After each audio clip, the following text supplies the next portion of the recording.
جلوہ گستر علماء ذوی احترام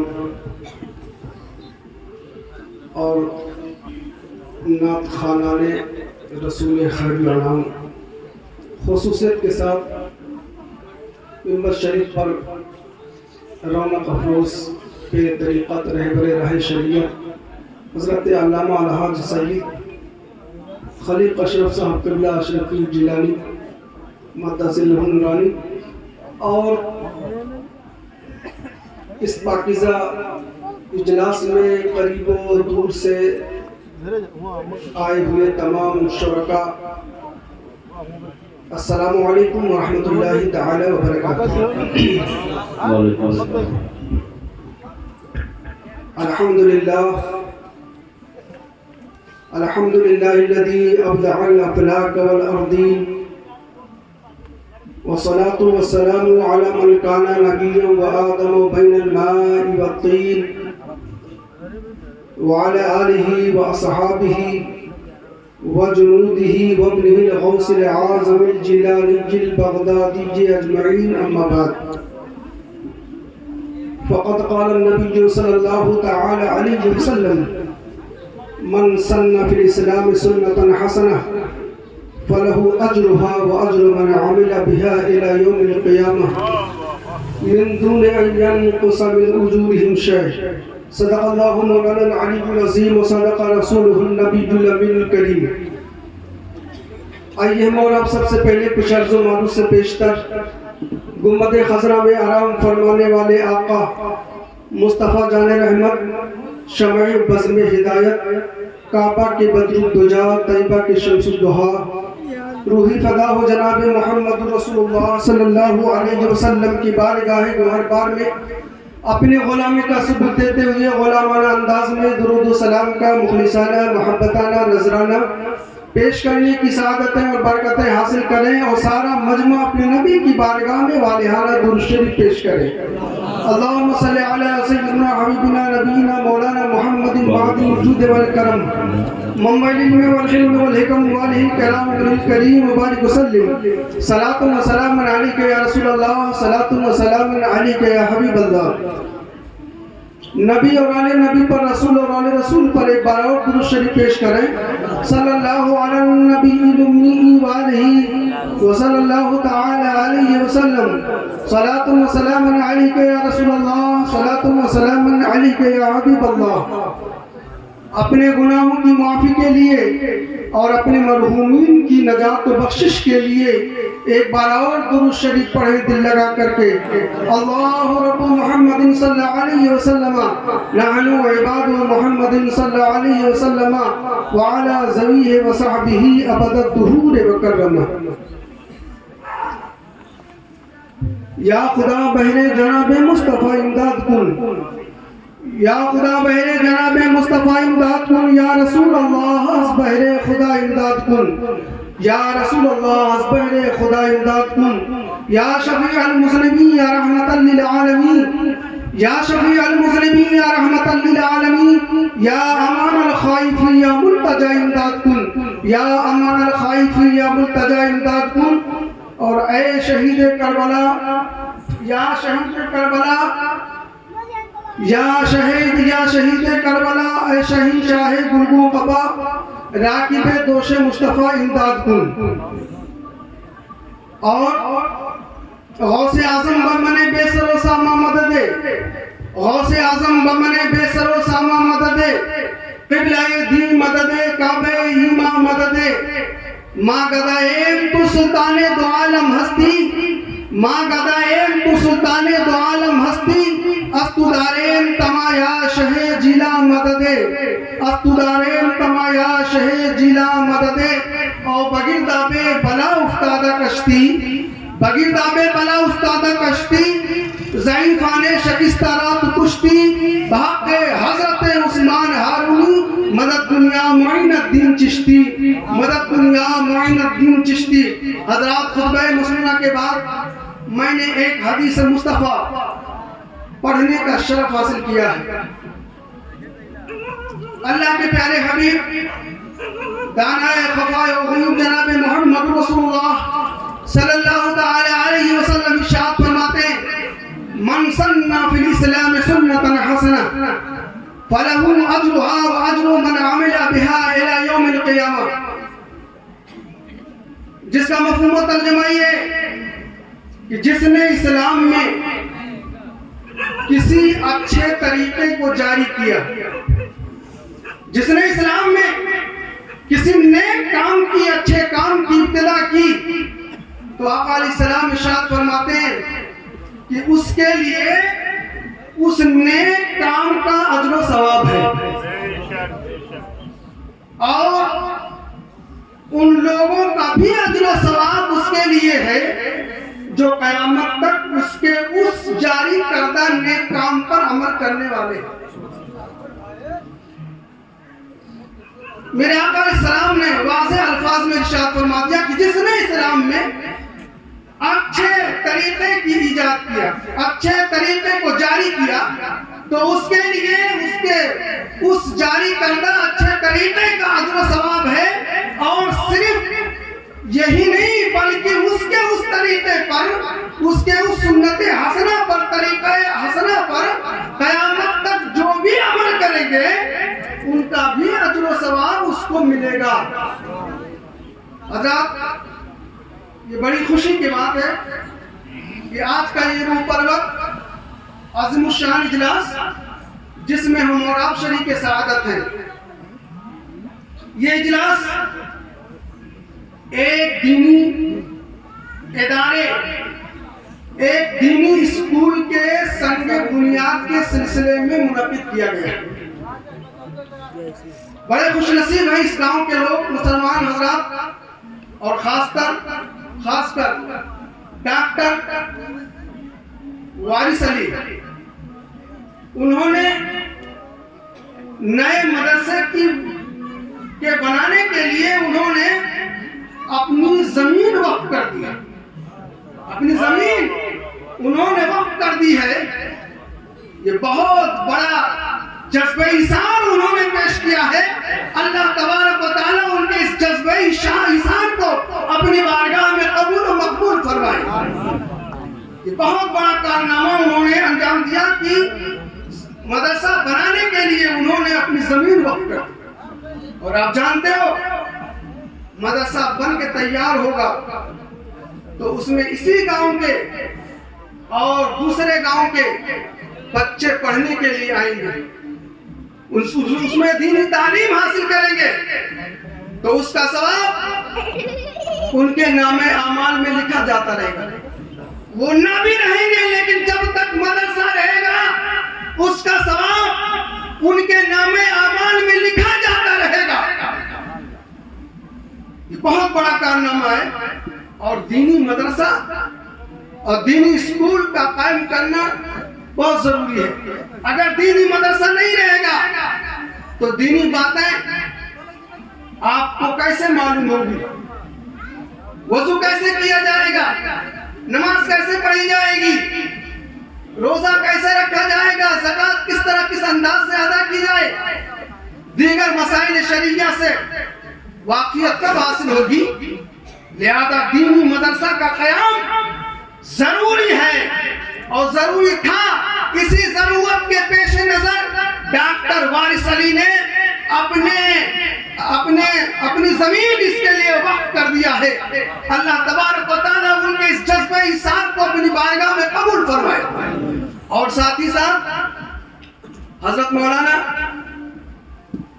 معراج احمد نظامی صاحب نے بھی بڑی محنت کی ہے اس کے لیے. یہ سب ان کی محنتوں کا یہ ثمرہ ہے کہ آج اتنا بڑا عظیم الشان روح پرور اجلاس یہاں پر منعقد ہوا ہے. اللہ تعالیٰ ان کی محنتوں کو بھی اپنی بارگاہ میں قبول فرمائے.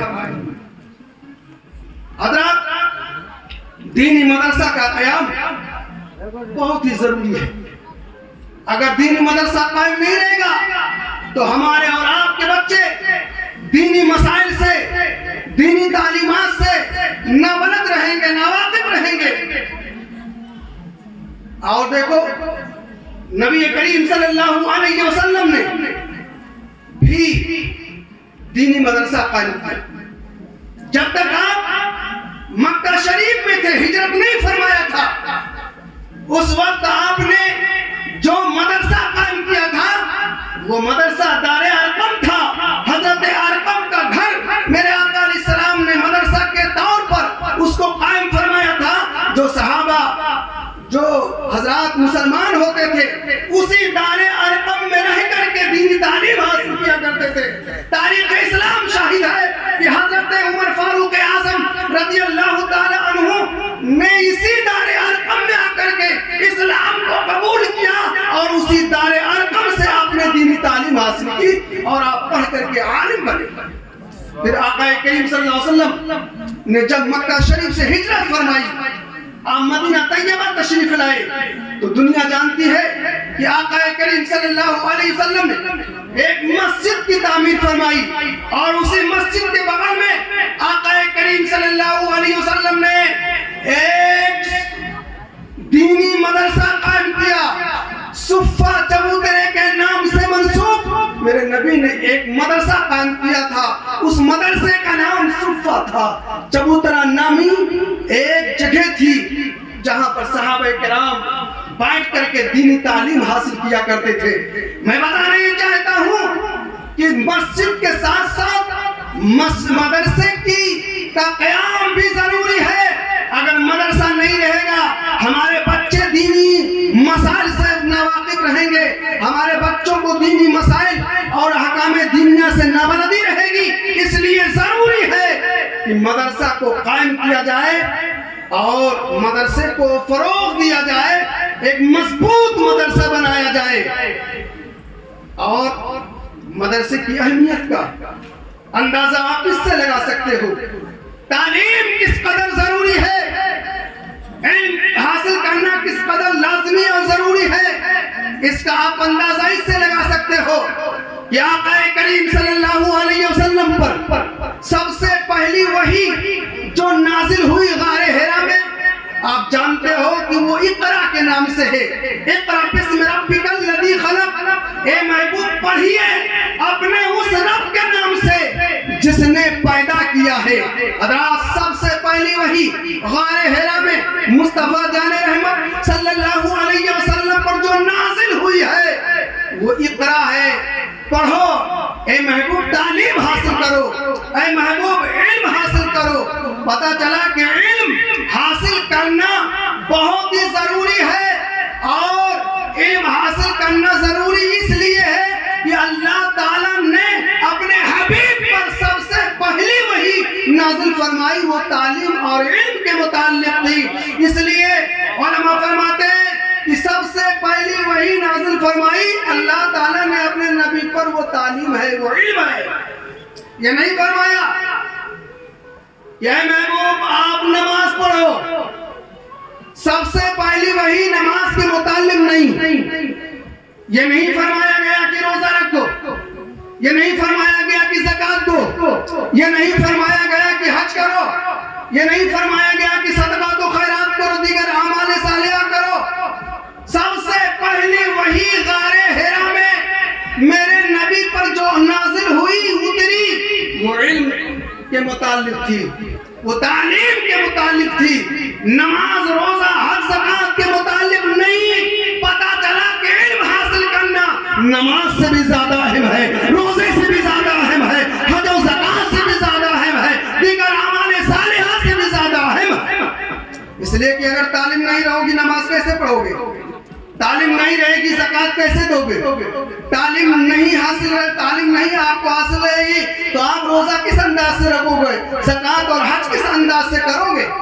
تو تعلیم نہایت ضروری ہے، اور مدرسے کا قیام نہایت ضروری ہے۔ اسی ضرورت کو مد نظر رکھتے ہوئے ڈاکٹر وارث علی صاحب نے زمین کو مدرسے کے لیے وقف کیا۔ مدرسہ کا قیام بہت ضروری، اس کی ضرورت اور افادیت پر ایک واقعہ سماعت فرمائیں۔ حضرت عیسیٰ روح اللہ علیہ تحیت و ثنا کا ایک دفعہ ایک قبرستان سے گزر ہوا۔ ایک قبرستان سے حضرت عیسیٰ روح اللہ علیہ الصلوۃ والتسلیم کا گزر ہوا.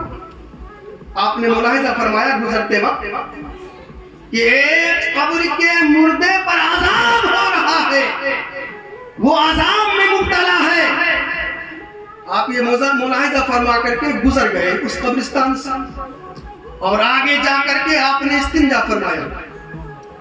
استنجا فرما کر کے جب لوٹے تو پھر اس قبرستان کو ملاحظہ فرمایا اور دیکھا کہ اس قبر کے مردے پر جو اس سے پہلے عذاب ہو رہا تھا اس کے اوپر سے عذاب ہٹا لیا گیا ہے اور اس پر اللہ کی رحمت نازل ہو رہی ہے. یہ ماجرا دیکھ کر کے آپ محو حیرت و استعجاب ہو گئے، حیرانی میں ڈوب گئے.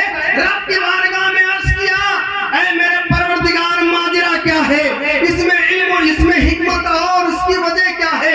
اس کا سبب کیا ہے؟ کہ اے مولا میں ابھی اس قبرستان سے گزرا تو دیکھا کہ اس قبر کے مردے پر عذاب ہو رہا ہے، لیکن جب میں اس قبرستان کے پاس جب اس قبرستان کی طرف ہوا دوبارہ لوٹ کر کے آیا تو دیکھا کہ اسی مردے پر اب عذاب نہیں ہو رہا ہے، اب وہ اللہ کی رحمت کی بارش میں نہا رہا ہے، اس کے اوپر سے عذاب اٹھا لیا گیا ہے. اے مولا اس میں حکمت کیا ہے؟ تو آواز آئی غیب سے، ندا آئی غیب سے کہ اس کا سبب یہ ہے اے عیسیٰ روح اللہ کہ یہ مردہ جس کے اوپر عذاب ہو رہا تھا جب تم گئے تھے تو اس کے اوپر عذاب ہو رہا تھا، لیکن جب تم لوٹ کر آئے تو تم نے دیکھا کہ اب اس کے اوپر سے عذاب ہٹا لیا گیا ہے. وجہ یہ ہے کہ اس کا لڑکا آج ہی اپنے گاؤں کے مکتب میں اپنے گاؤں کے مدرسے میں داخلہ لیا اور اس کے استاذ نے اس کو پڑھایا. کہو بیٹا بسم اللہ الرحمن الرحیم. استاذ نے بسم اللہ الرحمن الرحیم پڑھایا. اس کے لڑکے نے مکتب میں جا کر کے استاذ کے کہنے کے مطابق اس نے بھی بسم اللہ الرحمن الرحیم پڑھا. تو اے عیسیٰ میری رحمت کو گوارا نہ ہوا کہ اس کا بیٹا زمین کے اوپر میرا نام لے اور میں اس کے باپ کو زمین کے نیچے عذاب میں مبتلا کروں، اس لیے میں نے اس کے اوپر سے عذاب کو ہٹا لیا ہے. تو عذاب اگر مدرسہ میں ہوتا تو وہ بچہ مدرسے میں داخل ہو کر کے اس میں الہی بلند نہ کرتا، اور جب اس میں الہی بلند نہ کرتا اس کے باپ سے عذاب نہ اٹھتا. تو ضرورت ہے کہ دینی مدرسہ آپ قائم کرو، اور یہ بھی ضرورت ہے کہ آپ گاؤں والے مل کر اس مدرسے کو مضبوط ایک دینی قلعہ کی شکل میں تعمیر کرو، ایک دینی قلعہ کی شکل میں اس کو بناؤ. یہ گاؤں والوں کی ذمہ داری ہے کہ اس کا بھرپور تعاون کرو. تعاون کرنا یہ صحابہ کی سنت ہے، اور تعاون طلب کرنا یہ رسول اللہ کی سنت ہے. آپ کچھ لوگ سوچتے ہیں کہ میں اتنا بڑا ہو کر کے کیا جاؤں مدرسے کے لیے یا کسی دینی کام کے لیے ہاتھ پھیلاؤں مانگوں. غور کرو، تاریخ اسلام کا مطالعہ کرو. میرے آقا علیہ الصلوۃ والتسلیم نے بھی دینی کام کی گزارش، دینی کام کی اپیل اپنے صحابہ کے سامنے کیا ہے. جنگ تبوک یاد کرو، آقا کریم صلی اللہ علیہ وسلم نے صحابہ سے فرمایا، اے میرے صحابہ آج اللہ اس کے رسول کو تمہارے مال کی ضرورت ہے. آقا علیہ السلام نے چندہ کیا، یہی تو چندہ ہے کہ بھائی ذرا فلاں کام ہو رہا ہے، مسجد بن رہی ہے، مدرسہ بننا ہے، تعاون کیجیے، چندہ دیجیے، اس میں مدد کیجیے. آقا کریم صلی اللہ علیہ وسلم نے اپنے صحابہ سے فرمایا، اے میرے صحابہ آج اللہ اس کے رسول کو تمہارے اموال کی ضرورت ہے. اسی جنگ تبوک کے موقع پر حضرت ابو بکر صدیق اور حضرت عمر فاروق رضی اللہ تعالیٰ حضرت ابو بکر رضی اللہ تعالیٰ عنہ اٹھے اور گھر تشریف لے گئے. اپنے گھر کا پورا اثاثہ لے کر نبی علیہ السلام کی خدمت میں نچھاور کر دیا. اور حضرت عمر فاروق رضی اللہ تعالیٰ عنہ نے اپنے دل میں یہ سوچا کہ آج میں اگر حضرت ابو بکر سے بڑھ سکتا ہوں تو بڑھ جاؤں گا. اس جذبے سے اٹھے, اپنے گھر تشریف لے گئے, اپنے مال کو 2 حصوں میں تقسیم کیا. ایک حصہ گھر پر رکھ دیا اور آدھا حصہ, آدھا گھر کا اثاثہ لا کر کے نبی کی خدمت میں پیش کر دیا. میرے آقا علیہ السلام نے پوچھا, ہے عمر اپنے گھر کے لیے بھی کچھ چھوڑ کے آئے ہو؟ تو حضرت عمر فاروق رضی اللہ تعالیٰ عنہ نے بتایا, عرض کیا یا رسول اللہ, اپنے مال کے, اپنے گھر کے مال کے 2 حصوں میں تقسیم کر کے آدھا گھر پر رکھ دیا اور آدھا آپ کی خدمت میں پیش کر دیا. اور حضرت ابو بکر سے جب سرکار نے پوچھا تو حضرت ابو بکر نے فرمایا کہ یا رسول اللہ, میں نے سارا اثاثہ آپ کی خدمت میں لا کر کے پیش کر دیا. تو حضرت چندہ دینا, مالی اچھے کاموں میں چندہ دینا یہ نبی علیہ السلام کے صحابہ کی سنت ہے, اور چندہ کرنا آقا علیہ السلام کی سنت ہے. اور اسی جنگ تبوک کے موقع پر آقا کریم صلی اللہ علیہ وسلم نے جب دوبارہ اعلان فرمایا ہے کہ اے صحابہ, مجھے تمہارے اموال کی ضرورت ہے, اللہ اس کے رسول کو تمہارے مال کی ضرورت ہے, تو حضرت عثمان غنی رضی اللہ تعالیٰ کھڑے ہوئے. آج دعا کی جاتی ہے, اللہ اگر دولت دے تو دولت عثمانی دے. حضرت عثمان غنی رضی اللہ تعالیٰ عنہ دینی کاموں میں بے انتہا خرچ کیا کرتے تھے. جب حضور علیہ السلام نے دوبارہ اعلان فرمایا کہ اللہ اس کے رسول کو تمہارے اموال کی ضرورت ہے, تو حضرت عثمان غنی کھڑے ہوئے اور عرض کیا یا رسول اللہ, 100 سرخ اونٹ مع ساز و سامان یہ عثمان غنی آپ کی خدمت میں پیش کرتا ہے. سبحان اللہ. آقا کریم صلی اللہ علیہ وسلم نے پھر ارشاد فرمایا, اے میرے صحابہ, آج تمہارے اموال کی اللہ اس کے رسول کو ضرورت ہے. پھر حضرت سیدنا عثمان غنی رضی اللہ تعالیٰ عنہ کھڑے ہوئے اور عرض کیا یا رسول اللہ, 200 سرخ اونٹ مع ساز و سامان یہ عثمان غنی آپ کی خدمت میں پیش کرتا ہے. آقا کریم صلی اللہ علیہ وسلم نے تیسری بات ارشاد فرمایا, اے میرے صحابہ, آج اللہ اس کے رسول کو تمہارے اموال کی ضرورت ہے. تو حضرت عثمان غنی رضی اللہ تعالیٰ عنہ پھر کھڑے ہوئے اور عرض کیا یا رسول اللہ, 300 سرخ اونٹ مع ساز و سامان یہ عثمان غنی آپ کی خدمت میں پیش کرتا ہے. میرے آقا علیہ الصلوۃ والتسلیم نے ارشاد فرمایا, آج سے عثمان غنی جو بھی عمل کرے, کوئی عمل عثمان غنی کو ناکام نہیں کر سکتا ہے. ہر عمل عثمان غنی کا اللہ کی بارگاہ میں مقبول ہوگا. تو حضرات پتہ چلا کہ اچھے کاموں میں تعاون کرنا یہ صحابہ کرام کی سنت ہے, اور اچھے کاموں میں امداد کی اپیل کرنا یہ رسول اللہ کی سنت ہے. آپ بڑے خوش نصیب ہو کہ ڈاکٹر صاحب نے اتنی لمبی چوڑی زمین مدرسے کے لیے وقف کر دیا ہے. اگر آپ کو زمین لینا ہوتا تو بہت ہی مشکل کام ہوتا, لیکن آپ کا کام ڈاکٹر صاحب نے آسان کر دیا ہے. اللہ تبارک و تعالیٰ کی بارگاہ میں دعا ہے کہ مولا قدیر و علیم ڈاکٹر صاحب نے جس خلوص نیتی کے ساتھ اپنی زمین مدرسے کے لیے وقف کیا ہے, اللہ تعالیٰ ان خلوص کو قبول فرمائے اور ہم سب حضرات کو نیکیوں کی توفیق عطا فرمائے. السلام علیکم ورحمۃ اللہ تعالیٰ.